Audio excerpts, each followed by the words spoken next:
अगर आप एक ऐसे व्यक्ति हैं जो अपने परिवार में सबसे ज्यादा मीटिंग सुनते हैं, मीटिंग अटेंड करते हैं, बाइबल रीड करते हैं, तो याद रखिएगा परमेश्वर एडजस्ट करने की उम्मीद भी वो सबसे ज्यादा आपसे ही करता है।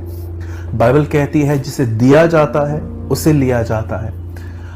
याद रखिए परमेश्वर हमेशा घर के एक व्यक्ति को बुलाता है पहले, समटाइम्स वो फैमिलीज को भी बुलाता है, लेकिन जहां तक मैंने देखा है 90% वो फैमिली के एक व्यक्ति को चूज करता है, चाहे वो लड़का हो, लड़की हो, बुजुर्ग हो, कोई भी हो, उसे स्ट्रॉन्ग करता है और स्ट्रॉन्ग करने के बाद वो उसके द्वारा अपने परिवार में, आपके परिवार में वो पहुंचता है।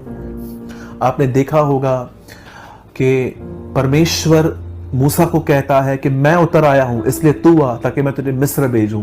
परमेश्वर को काम करने के लिए एक व्यक्ति की जरूरत होती है। दुनिया अगर वो चाहे तो वो खुद पूरी दुनिया चला सकता है, लेकिन उसने यह काम इंसान को दिया है। इसलिए इब्रानियों में लिखा है हम स्वर्ग दूतों से थोड़े कम बनाए गए हैं। उनकी ताकत में हमारी ताकत में थोड़ा फर्क है। और उसके बाद लिखा है हमें आदर और महिमा का मुकुट उसने हमारे सरों पे रखा है। आप देखिए सारे जानवर हमसे डरते हैं। आज इंसान परमेश्वर की सर्वश्रेष्ठ रचना है। आप जानते हैं जब आदम ने पाप किया तब उनकी आंखें खुल गई। अब मैं एक दूसरी बात आपको बताना चाहता हूं। आप में से कितने लोग इस बात को जानते हैं जब मूसा को प्रभु ने कहा कि मेरे लोगों को वहां से छुड़ाकर तू यहां ले आ, क्या आपने नोटिस किया जैसे मूसा ऊपर गया, बाइबल बताती है उसे 10 आज्ञाओं को लेने के लिए जब वो वहां पर गया तो उसे 40 दिन 40 रात लग गई। और क्या हुआ जब मूसा ऊपर गया तो नीचे क्या हो रहा था? सारे लोग बिगड़ गए।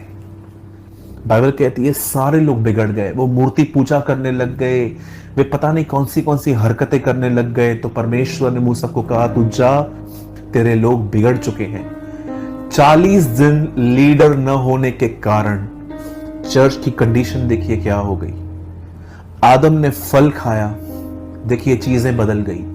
आप आगे पढ़िए, आपको पता चलेगा जब जब राजाओं की किताबों में लिखा है, ये पहला राजा और दूसरा राजा में लिखा है 1 किंग एंड 2 किंग, जब लीडर बुराई में था तब प्रजा भी पाप में गई।